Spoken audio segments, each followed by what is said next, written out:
It was one of the big and burning questions of that now infamous interview. But who exactly made who cry? Hi, good morning, Neil Sean here in the heart of London. Now, I'm sure you're wondering, as you often do, where is Neil stood outside this morning? Well, today I'm outside a very special building actually, because this really was the start of the world that we're living in now, the world that I'm speaking to you, the digital world. Truth is because we can tell you, behind me here is the former home of Ada, Countess of Lovelace, and she was a pioneer in basically the world of computers that we know today. Obviously in the era that she was alive, computers didn't really exist, but the basics were started by her. Amazing to think, when you look at it like that, simply because things have to start somewhere, and that's what I love, as I often say here on the show, about London. Wherever you turn, there's a bit of history. You are literally walking through and walking past wonderful pieces of history. But as ever, it's back to your royal story of the day. Now, as you know, it's been a bit of a debacle as to who made who cry. That infamous remark now made by the former Suits actress Meghan Markle in that infamous interview opposite, of course, the doyen of celebrity cult TV, whatever you want to call her, Oprah Winfrey. And the story basically emerged, it was all to do with, of course, getting ready for the wedding. And according to the media, it was the opposite way around. It was Meghan who made Kate cry.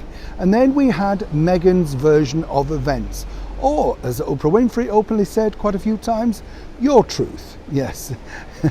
Were you silenced or were you silenced? Remember that big one? Well, it appears that's one of the sticking points, shall we say, from His Royal Highness Prince William, the Duke of Cambridge, simply because there's a lot of things that he would be willing to forgive his younger and rather petulant brother for, but this particular incident was the one that really caused ructions within Kensington Palace, particularly in apartment 1A. That's the apartment of the Duke and Duchess. Now, we can only tell you our side of the, version of events. And as ever, we have to say here on the show, allegedly. But there does seem to be some discrepancy. Or, as Her Gracious Majesty the Queen famously said, recollections may vary. I like that particular sort of statement, don't you? What a woman. But it's interesting to note, because what's been told to me is that really it was the opposite way around. It was Meghan who made Kate cry. Now, of course, it's ridiculous when you think two fully grown women, and of course it's the height of anxiety because all weddings create those sort of problems. But it does seem odd that Meghan would want to go on international television and basically spin it back round.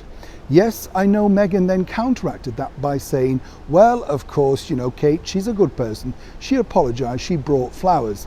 But it's a little bit sanctimonious in the back of it if it isn't true. Now, as I say, we can't take either side. Both girls, well, at least one of the ladies, should I say, are not willing to speak up, and rightly so. Why be degraded by such an unclassy affair? But what sources tell me inside Kensington Palace is that that was one of the bigger issues that Prince William himself finds incredibly difficult to forgive his younger brother for. And of course, moving forward, if these two are ever to reconcile or indeed just patch up in public so things look a little bit easier, a little bit better, then I think that particular statement will have to be retracted or at least addressed. Now, will it be addressed in Prince Harry's tell-all memoir? As ever, we'll have to wait and see. Neil Sean in the heart of London.